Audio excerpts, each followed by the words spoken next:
Welcome to Islam with Aslan, where we uncover the powerful, overlooked history of Islam across the globe. Today, we explore 1,300 years of Islamic presence in Europe, from the legendary arrival of Tariq ibn Ziyad in Spain to the rise of the Ottoman Empire and the legacy of Islam in modern European societies. If you value truth, history, and insight, be sure to like, comment, and subscribe to Islam with Aslan. Let's begin. Islam arrived in Europe during the early 8th century, just under 100 years after the passing of the Prophet Muhammad, peace be upon him. In 711 CE, Tariq ibn Ziyad, a Berber Muslim general of the Umayyad Caliphate, led an army across the Strait of Gibraltar, landing at a rocky outcrop that would later be named Jabal Tariq, or the Rock of Tariq, now known as Gibraltar. Tariq's forces defeated the Visigothic king Roderick at the Battle of Guadalete, leading to the rapid Muslim conquest of much of the Iberian Peninsula.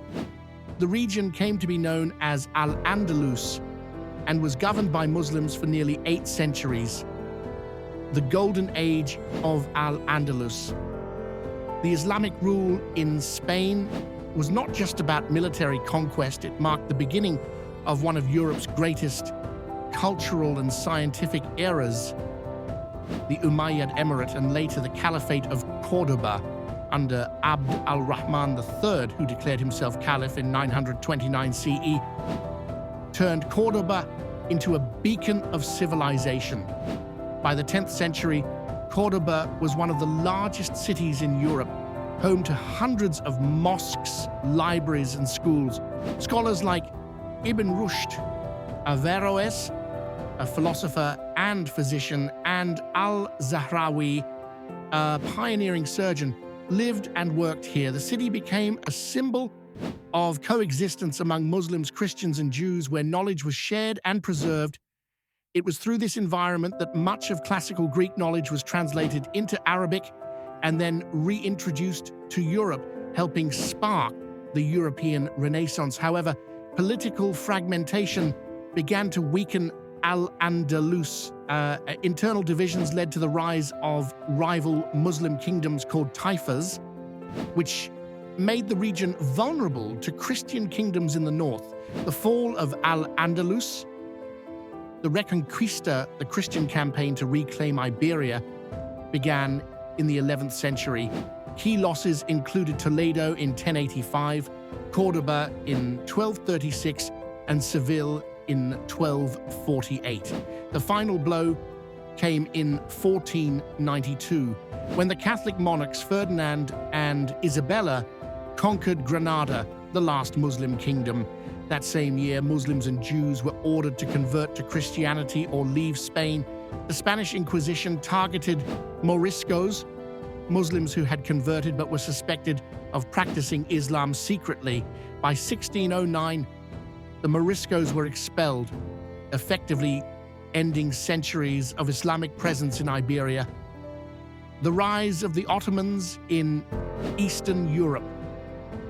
While Muslim rule was fading in the west, it was rising in the east. In 1299, the Ottoman Empire was founded by Osman I in Anatolia.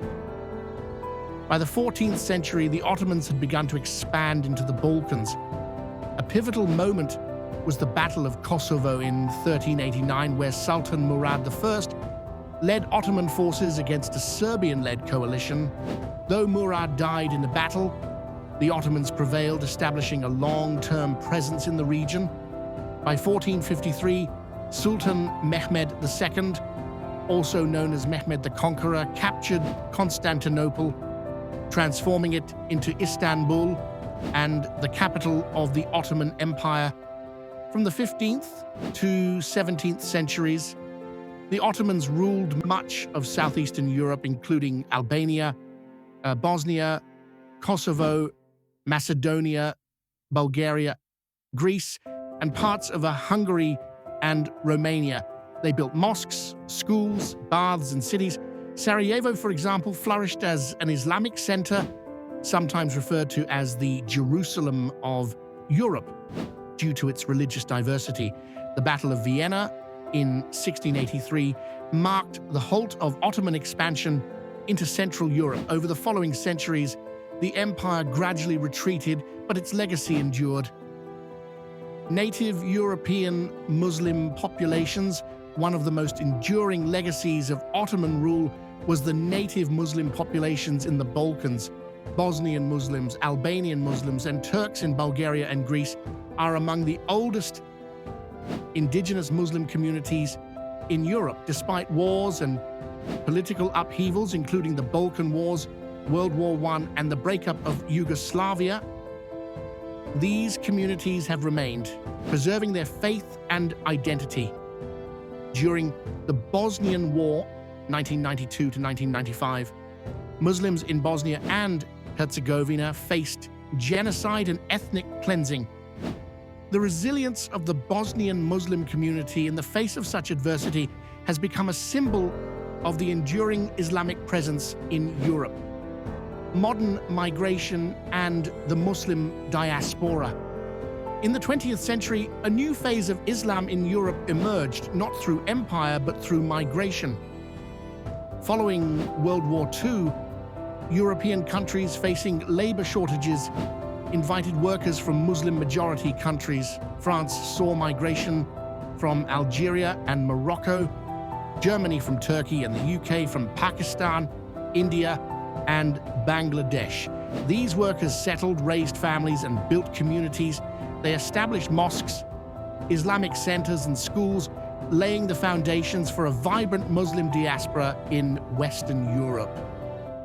Today, Islam is the second largest religion in many European countries. France has over 6 million Muslims. Germany has about 5 million, and the UK has over 3.5 million.